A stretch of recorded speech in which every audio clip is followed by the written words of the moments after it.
información, diálogo y análisis con nuestros invitados. Amigos, son las 7 de la mañana con 42 minutos. Avanzamos con nuestra siguiente entrevista y es que el pasado 29 de abril de este año, el Consejo Metropolitano de Quito aprobó una normativa que fomenta los vecindarios alimentarios saludables a través de huertos urbanos como una estrategia para fomentar un sistema alimentario sostenible. Vamos a dialogar sobre este tema y para ello ya me acompaña el concejal capitalino Wilson Merino. Está ya con nosotros esta mañana aquí en cabina. Bienvenido, concejal. Buenos días. Buenos días, Belkis. Un gusto, como siempre, estar contigo. Un saludo a toda la gente de la radio, una radio muy linda que está en el corazón de todos los quiteños y quiteñas. Y bueno, muy contentos de que esta ordenanza finalmente se haya aprobado. Organización barrial, organización comunitaria, cohesión social, alrededor de la agricultura urbana participativa. Y esto tiene tres grandes objetivos.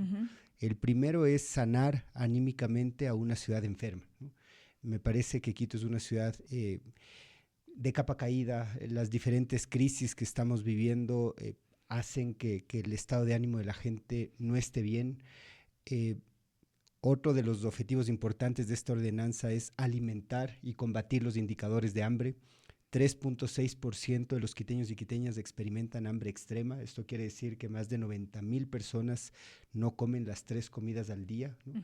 La desnutrición crónica infantil, muy asentada en el extremo norte y sur de la ciudad, donde hay barrios irregulares, donde los indicadores llegan hasta el 34%.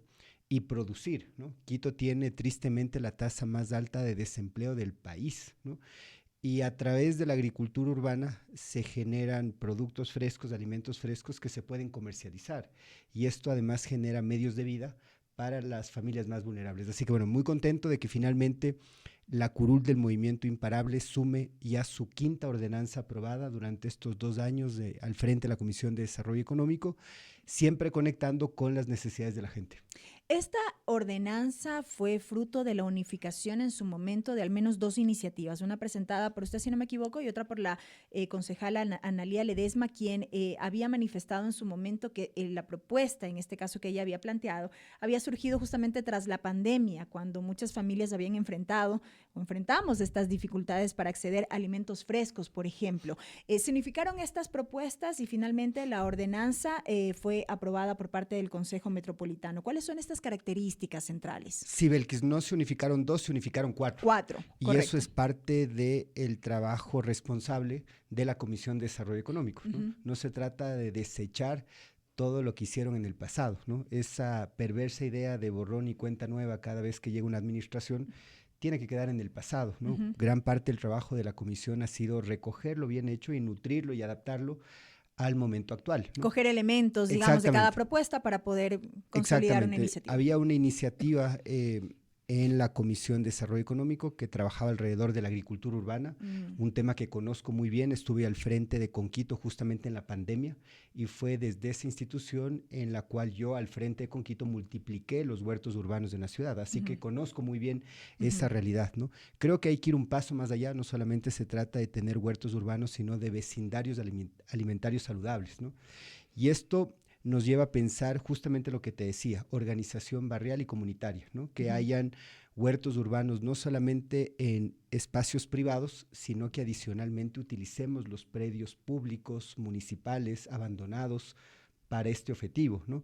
Que hayan huertos escolares, ¿no? Que en todas las unidades educativas del DMQ hayan huertos escolares, ¿no? Para que los niños puedan crecer experimentando el sabor de la zanahoria que cosechan, caminando entre los huertos, ¿no? Regando las plantas con agua lluvia, ¿no? Generando una conciencia ambiental desde la propia vivencia, ¿no? La ordenanza viabiliza, por ejemplo, este aspecto en el ámbito educativo, digamos. Exactamente, así. Y hay una gran innovación, ¿no? Pensar que los niños no solamente tienen que aprender matemáticas de inglés, ¿no? En un mundo tan conflictivo, ¿no? Creo que hay que desarrollar habilidades de resiliencia, y una de esas, en función de lo que vivimos en la pandemia, es que sepamos sembrar, ¿no? Hay una crisis alimentaria global, ¿no? La inseguridad alimentaria es una realidad también en la ciudad y en el país. Quito produce solamente el 5% de los productos que comercializa. Así que bueno, me parece que es una iniciativa muy linda, muy noble, muy sentida, muy participativa, ¿no? tiene varias aristas, ¿no? Reverdecer Quito, por ejemplo, pensar en agricultura urbana en las azoteas. Quito tiene muchos barrios que son selvas de concreto, ¿no? Y poder pensar en agricultura urbana desde las azoteas, desde los balcones, para reverdecer a la ciudad, me parece que también tiene un componente de cambio climático, de embellecer a la ciudad, de alimentar a las familias más pobres muy potente. ¿Cómo se canaliza la organización, en este caso de la ciudadanía, a nivel de vecindarios, tal y como lo ha planteado la ordenanza, para que no quede quizá en letra muerta, para que no quede simplemente en un documento aprobado, positivo en algunos términos como se lo ha expresado, pero que se lleve realmente a la práctica? ¿Cómo se ejecutan estas acciones? ¿Qué es lo que se contempla? Varias cosas, ¿no? Lo primero, ¿qué me he encontrado yo en estos 2 años como concejal, ¿no? Un municipio disperso que dialoga poco, ¿no? Que hay entidades que duplican funciones, ¿no? Y eso finalmente hace que las cosas no sucedan, ¿no? Esta ordenanza de alguna manera unifica a varias entidades que de alguna manera trabajan alrededor de la agricultura urbana, alrededor de un objetivo común, ¿no? Creo que hay un primer gran elemento, el trabajo colaborativo. Se suma con Quito, que es, es el ente implementador. ¿A través de qué, por ejemplo, con Quito? Con Quito tiene un programa que es muy potente, que es el programa Agrupar, que tiene ya 20 años, ¿no? Quito es una de las ciudades más verdes de América Latina desde la dimensión de agricultura urbana. El programa Agrupar, que tiene inclusive más años que con Quito, en este tiempo ha implementado más de 5,000 huertos y tenemos hoy por hoy cerca de 2,000 huertos activos, ¿no? Hay que ir un paso más allá, ¿no? Las administraciones zonales, por ejemplo, hay que pensar en una visión de ciudad más desconcentrada, para que desde las administraciones zonales podamos tener el registro de los huertos urbanos, de las unidades productivas alrededor de la agricultura urbana. Para la respectiva comercialización de los productos, por ejemplo. Eso también, ¿no? Nosotros hemos recuperado el concepto de puntos de alimentación saludable durante la pandemia. Se debilitó la estrategia de salida al mercado, ¿no? Antes habían bioferias, se las cerró y durante algún tiempo las huerteras de Quito no tenían cómo comercializar sus productos, ¿no? Cuando estuve al frente con Quito, ideamos los puntos de alimentación saludable que se mantienen hasta la fecha y que ahora están elevados a una política metropolitana, ya no al vaivén de las autoridades. A veces hay autoridades que creen en la agricultura urbana y unos que dicen que no es su competencia y reducen, ¿no? Ahora con una ordenanza de alguna manera logramos sostener una política pública potente, positiva en el tiempo. Creo que esta ordenanza nos va a permitir mirar la importancia de la alimentación saludable, ¿no? Creo que hay un tema también importante, no se trata de curar a las personas enfermas, la salud no tiene que ser reactiva, tenemos que avanzar en una visión mucho más preventiva, ¿no? Y eso implica alimentarte sanamente, y esto tiene un montón de beneficios, ¿no? En productividad, en estado de ánimo, en calidad de vida, ¿no? Ahora que vivimos en un mundo muy acelerado, ¿no? Muy desechable, ¿no? Ya no se come como antes, ¿no? Y creo que hay que recuperar, ¿no? Recuperar lo nuestro. Y eso es importante. ¿Cuánta apertura tenemos nosotros hoy en día como ciudadanos para volver a eso, a una alimentación sana, saludable, con el día a día que nos come, con estos patrones que tenemos que a veces van en desmedro de nuestra propia salud? Yo creo que se necesita mucha pedagogía y mucho juego, ¿no? Yo, por ejemplo, en mi casa tengo muchos árboles frutales, ¿no? Hasta papayas tenemos, ¿no? Pero no es la realidad de todos, en todo caso. Pero podría ser. Correcto. Me parece que por eso este tipo de ordenanzas de alguna manera ponen en el centro del debate huertos comunitarios también, utilizar predios municipales subutilizados para que la gente que no tiene terrenos hay el apoyo del municipio para que puedan sembrar, ¿no? Se puede sembrar en los balcones, en el centro histórico se puede sembrar, ¿no? Entonces me parece que se necesita pedagogía, juego e involucrar a los más chiquitos de la casa, ¿no? Si finalmente los niños crecen entre árboles, ¿no? Si crecen regando las plantas, si crecen haciendo compost de los desechos orgánicos, ¿no? Estamos generando una conciencia de alguna manera. Una conciencia, estamos generando un juego, una vinculación con la tierra, ¿no? Y eso es transformador, ¿no? Y creo que esa es la educación que se necesita, ¿no? Por eso es que a mí me apenó mucho que finalmente el bloque de la Revolución Ciudadana se haya opuesto a esta ordenanza, ¿no? Me parece que... Había una preocupación, entiendo, en el sentido de cómo se iban a comercializar estos productos y Nada, que Belkis. pudiera haber alguna suerte de afectación en lo que tiene que ver con los Nada, mercados. Belkis, Son posturas en todo caso. Yo hablo con absoluta honestidad, Ajá. ¿no? Yo incluso para favorecer que esta ordenanza se apruebe con unanimidad, decidí eliminar ese artículo, ¿no? Para no dar ningún pretexto para que concejales se opongan a algo que finalmente es positivo para todos, ¿no? Pero sobre esa preocupación puntual, por ejemplo, ¿qué fue lo que finalmente se resolvió? Porque entiendo que evidentemente no existe afectación alguna. Eliminé el artículo. Ajá. Y se lo dije al concejal en su momento. Le dije, si su preocupación es esto, Ajá. que hay algún cruce, algún cortocircuito con mercados, ¿no? En función de este artículo, retiro el artículo. Y entonces, ¿cómo queda finalmente? ¿Cómo se daría? Por eso insistía en el tema de la comercialización, que es importante también. Nosotros lo que habíamos planteado inicialmente es que se priorice productos locales, ¿no? Productos de la agricultura urbana en la comercialización de los mercados, ¿no? Pero no hablábamos de quienes venden en los mercados, sino de los productos, ¿no? Defendiendo lo que se produce. Eso, de alguna manera, era el argumento del concejal, que tuvo eco del bloque de la Revolución Ciudadana, nosotros pensando no en temas políticos, sino pensando en la ciudad, pensando en luchar contra la desnutrición crónica infantil, contra los indicadores del hambre.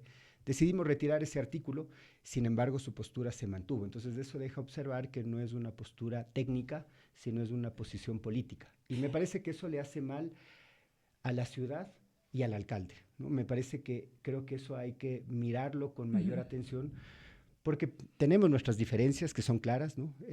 Cada vez más marcadas, ¿no? Pero de alguna manera tenemos que encontrar puntos comunes siempre pensando en la ciudad, ¿no? Hay cosas en las que se necesita unidad y esta unidad viene marcada por el propio alcalde. El alcalde planteó algo que él denominó el Acuerdo Quito. Y en el Acuerdo Quito el tercer punto era luchar contra la extrema pobreza y alrededor de ese objetivo planteó uno que era ollas comunitarias, huertos comunitarios, semillas, pilones, y alrededor de ese Acuerdo Quito y con ese objetivo surge una ordenanza que permite elevar a política metropolitana para que esas iniciativas no solo sean de esta alcaldía, sino a futuro. Correcto. Así que bueno, yo tengo ahí una posición más bien de pesar. Ojalá que haya... Como las lecturas son diversas. Por ejemplo, teníamos la lectura de la concejala Analía Ledesma en el sentido de que quizá fue un tema coyuntural y demás, pero lo importante... No, la concejala Ledesma compartía mi preocupación, diciendo que ellos estaban politizando temas que no se deben politizar y viendo enemigos donde no se deben buscar. Pero más allá de aquello, concejal, yo sí quisiera insistir finalmente en el objetivo de la ordenanza como tal y quisiera nada más cerrar el tema de la venta de los productos, porque insisto, si bien esto generó preocupación, es importante destacar qué es lo que finalmente dice la iniciativa. Y entiendo que en ese sentido lo que se determina es que hay puntos de venta de los productos en biosferas organizadas por las propias administraciones zonales y con Quito. Exactamente, y eso viene desde hace mucho tiempo, y eso es lo que te decía, antes había las bioferias, que en una administración se cerraron. Bioferias, perdón. Ajá. En mi administración en Conquito creamos los puntos de alimentación saludable, que era la salida al mercado, y ahora lo que estamos haciendo es elevándolo a política metropolitana para que el día de mañana las huerteras no estén al vaivén de las autoridades municipales, ¿no? Eso es pensar en políticas de largo plazo, no en una política de una municipalidad, sino pensar en la ciudad, ¿no? Por eso es que a mí me apena la postura. Y mi lectura es que es una posición política, ¿no? Me parece que hay que apuntalar una gestión más madura de la política, ¿no? No es un tema personal, tenemos que mirar esto como un compromiso con la ciudad, ¿no? Y todo lo bueno hay que apoyar, como yo lo he hecho. Todas las iniciativas presentadas por el alcalde yo he apoyado, ¿no? Todo lo que tiene que ver con plan maestro de movilidad, PMDOT, presupuestos, proyectos de ordenanza. Cuando ha habido iniciativas de ordenanzas del alcalde tramitadas en mi comisión, yo las he tramitado de manera súper ágil, ¿no? Dándole muchísima diligencia. Pero mantenemos nosotros nuestras diferencias, sobre todo en el aspecto de fiscalización, que es mi labor y que puede generar tensión, pero esa es mi labor, ¿no? Así que bueno, un llamado a que finalmente podamos encontrarnos, todavía nos quedan 2 años, ¿no? Me parece que la ciudad necesita más diálogo, me parece que el país requiere más diálogo, creo que el alcalde tiene que deponer posturas de confrontación con el gobierno, necesitamos que la alcaldía busque al gobierno nacional para generar proyectos en común, ¿no? Si es que queremos que el Metro de Quito se extienda, que creo que es un anhelo común, se necesita diálogo con el gobierno nacional, Belkis, no hay espacio ya para la política partidista, se necesita pragmatismo, unidad para que finalmente las cosas sucedan. Y creo que quizá en este último tiempo se ha reflejado de alguna manera esa posición, luego, por ejemplo, tras haber reconocido resultados electorales, concejal. Le quiero agradecer muchísimo por estos minutos. Muchas gracias, Abel. Un saludo a todos los quiteños y quiteñas, invitarles a que finalmente veamos el futuro con optimismo. Las cosas no tienen que ser a futuro como son ahora y eso depende de nosotros, desde cada espacio promover el cambio, ¿no? Creo que hay pequeñas acciones como la ordenanza de vecindarios alimentarios saludables que pueden generar grandes transformaciones, así que sigamos avanzando hacia la construcción del Quito del futuro, un Quito más verde, más sano, más ciudadano, más responsable, más productivo, donde quepamos todos y todas. Correcto. Muchísimas gracias al concejal Belkis. Wilson Merino, quien nos ha acompañado esta mañana a propósito de esta ordenanza aprobada días atrás en el Consejo Metropolitano de aquí de la capital. Son las 7 de la mañana con 58 minutos, amigos. No hay tiempo para más. Queremos agradecer a ustedes por habernos acompañado en este servicio informativo. Gracias por sintonizarnos y permanezca pendiente de nuestra programación. Ya se viene Juan Carlos Boada. Con usted tiene la palabra. Tengan todos un excelente día miércoles.